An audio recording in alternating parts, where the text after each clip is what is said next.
टोटका। ज़र्दा पकाते वक्त दम पर रखने से पहले इसमें 1 खाने का चम्मच घी शामिल कर दें। इस अमल से पकने वाले चावल मज़ेदार होंगे।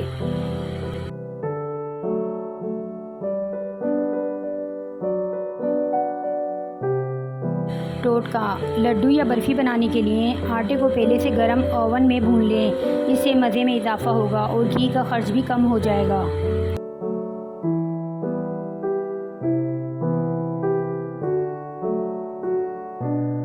नींबू का अचार ख़राब होने लगे तो इसमें चीनी डालें और अगर आम का अचार ख़राब होने लगे तो इसमें नमक डाल दें। इस अमल से अचार ख़राब नहीं होगा।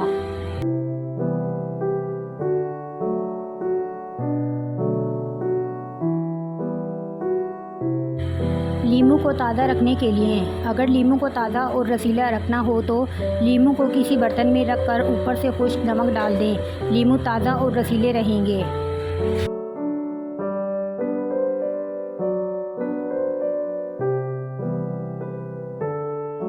कुर्बानी का गोश्त ऐसे गल जाए जैसे दाल। गोश्त पकाने से 1 घंटा पहले इसमें छालिया पान वाली के 2 मोटे टुकड़े या 1 अंजीर रख दें तो गोश्त जल्दी गल जाएगा।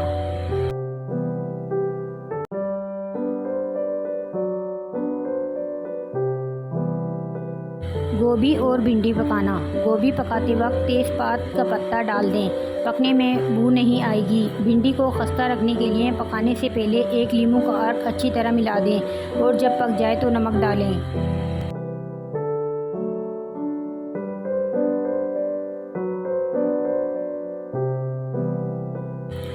सब्जियों में अदरक, हींग या लहसुन का तड़का लगाने से खाना बेहतर हजम होता है। कच्ची सब्जियां कतर कर नमक, काली मिर्च लगाकर खाना सेहत बख्श है।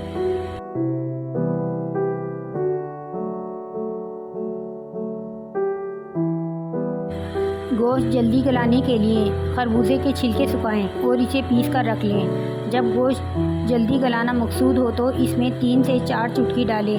गोश्त जल्दी गल जाएगा।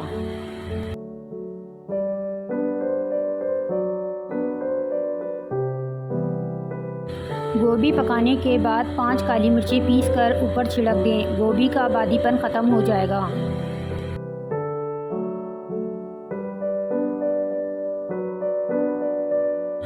टूटे अंडे कारामद बनाएं।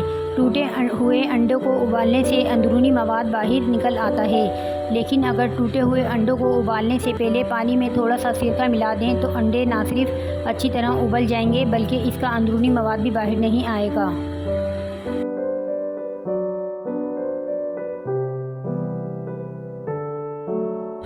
मछली की बू। मछली को तलते वक्त अगर घी में थोड़ी सी अजवाइन शामिल कर लें तो मछली की बू खुद ब खुद ख़त्म हो जाएगी और जायका भी अच्छा हो जाएगा।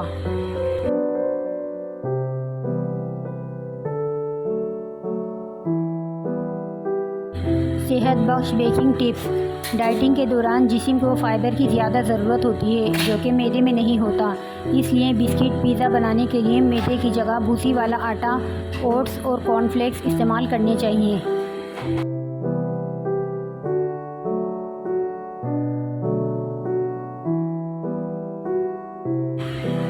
दही बड़ों को नरम बनाने के लिए पिसी हुई दाल में 2 चाय के चम्मच दही डाल दें। इस दाल से बने हुए बड़े निहायत नरम और मज़ेदार होंगे।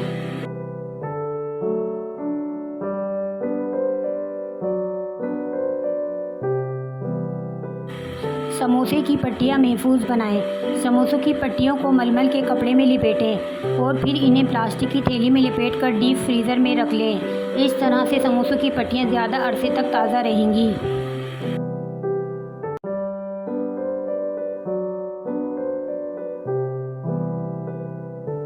जला हुआ दूध जल जाए तो इसकी बदबू को मुकम्मल तौर पर ख़त्म नहीं किया जा सकता। अलबत्ता 1 किलो दूध में 1 चाय का चम्मच कॉर्नफ्लोर मिलाने से दूध में जलने की बदबू किसी हद तक कम हो जाती है।